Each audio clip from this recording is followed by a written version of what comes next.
Hello everyone, ఈ రోజు నేను చేయబోయే రెసిపీ ఏంటంటే boiled egg tomato curry.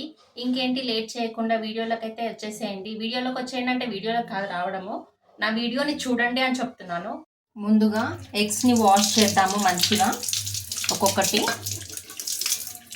Wash చేసిన తర్వాత అందరికీ తెలిసిందే, ముందుగా స్టవ్ ఆన్ చేసి ఎగ్స్ మునిగేంత వరకు నీళ్ళు పోసిన తర్వాత కొంచెం దొడ్డు వేయాలి.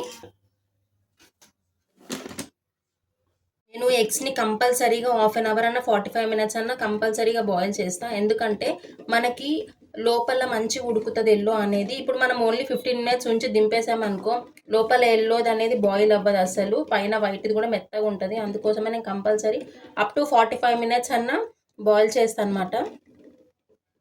ఇప్పుడు ఎగ్స్ అయితే ఉడికిపోయినాయి, దింపి పక్కన అయితే పెడదాము. ఎగ్స్ ఉడకబెట్టినాక పొట్టు తీస్తాం కదా, ఒక్కొక్కసారి మనకు తెలియకుండానే పొట్టు అనేది చిన్నగా దానికి ఉండిపోతుంది. అయితే అది ఉందా లేదా అని మనకు కూడా ఒక్కొక్కసారి కర్రీలో వేసినాక తెలుస్తుంది. అయితే అలా జరగొద్దు అనుకుంటే మనం వాటర్లో పొట్టు తీసినాక ఇలా డిప్ స్టవ్ ఆన్ చేసుకుందాము. కడాయి వేడైన తర్వాత కావాల్సినంత ఆయిల్ పోసుకోండి. నేనైతే నార్మల్గా ఎంత పోయాలో అంత పోస్తున్నా. కొంతమంది క్వాంటిటీ యూజ్ చేస్తారనమాట.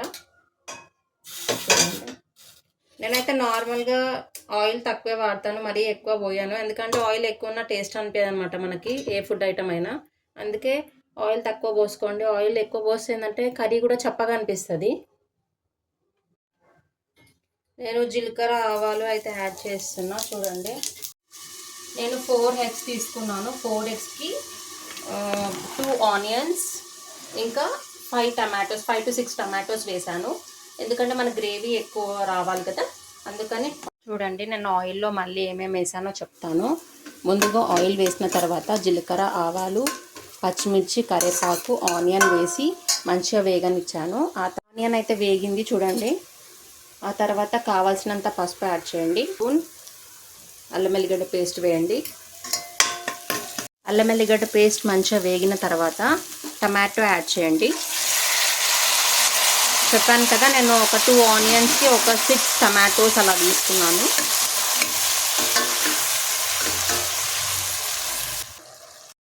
చూడండి, టమాటో అయితే ఉడికిపోయింది. రెడ్ చిల్లీ పౌడర్ ఒక 2 స్పూన్స్ వేసిన నేను. సాల్ట్ ఏమో ఒక 1 స్పూన్ వేసిన. కారం ఇంకా సాల్ట్ వేసిన తర్వాత మనం ఒక 10 మినిట్స్ వరకు ఉడకనియాలి. ఆ తర్వాత ముందుగా తెలుసుకోవాల్సింది ఏంటంటే ఎగ్ని కంపల్సరీగా ఇలా కాట్లు పెట్టండి. ఇలా ఏంటంటే ఇలా కాట్లు పెడితే ఏంటంటే మనకి లోపల చప్పగా అనిపించదు. ఉడుకుతూ ఉంటే కారం ఉప్పు అనేది మంచిగా లోపల వరకు వెళ్ళి మంచిగా టేస్ట్ అనిపిస్తుంది అనమాట. చూడండి, ఇలా కాట్లు పెట్టుకోండి.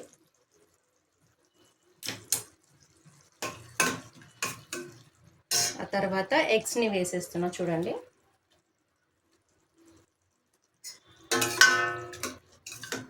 ఎగ్స్ని వేసిన తర్వాత మంచిగా మిక్స్ చేసి ఒక 5 మినిట్స్ ఆర్ 10 మినిట్స్ ఉండనివ్వాలి. లాస్ట్కి ఏ కర్రీలో అయినా నేను ధనియా పౌడర్ అనేది కంపల్సరీగా వాడుతా డైలీ. ధనియా పౌడర్ అంటే బయట నుంచి తీసుకొచ్చి కాదు, ధనియాలు మనము వేయించాలి, కడాయిలో వేసి వేయించిన తర్వాత మిక్సీలో గ్రైండ్ చేయాలి. అది కొంచెం స్టోర్ చేసి పెట్టుకున్నాం అనుకో, డైలీ మనం ఏ కర్రీ చేస్తే అందులో వేసుకోవచ్చు. అది చాలా మంచిదన్నమాట. ధనియాలు ఇంకా కొత్తిమీర కంపల్సరీగా యాడ్ చేస్తా, ఎక్కడ స్కిప్ చేయను. ఏ కర్రీలో కానీ ఎక్కడ స్కిప్ చేయను. చూడండి, ఒక 1 స్పూన్ యాడ్ చేసుకోవాలి మనము ఏ కర్రీ చేసినా కానీ. ఇలా ధనియా పౌడర్ కంపల్సరీ యాడ్ చేసుకోండి, బాగుంటుంది. ఫ్లేవర్ అనేది మంచిగా వస్తుంది. 1 స్పూన్ చాలు, ఏ కర్రీ చేసినా 1 స్పూన్ వేసుకుంటే చాలు. ఆ తర్వాత లాస్ట్కి కొత్తిమీర యాడ్ చేయండి. కొత్తిమీరతో కూడా ఫ్లేవర్ అనేది వస్తుంది అన్నమాట. చూడండి, ఫైనల్గా కర్రీ అయితే రెడీ అయిపోయింది. నేను చెప్పినట్టుగా చేయండి, నేను చెప్పిన ఇంగ్రీడియంట్స్ అన్నీ యాడ్ చేయండి, చాలా టేస్టీగా అనిపిస్తుంది. If you like my video please subscribe. Thank you, bye.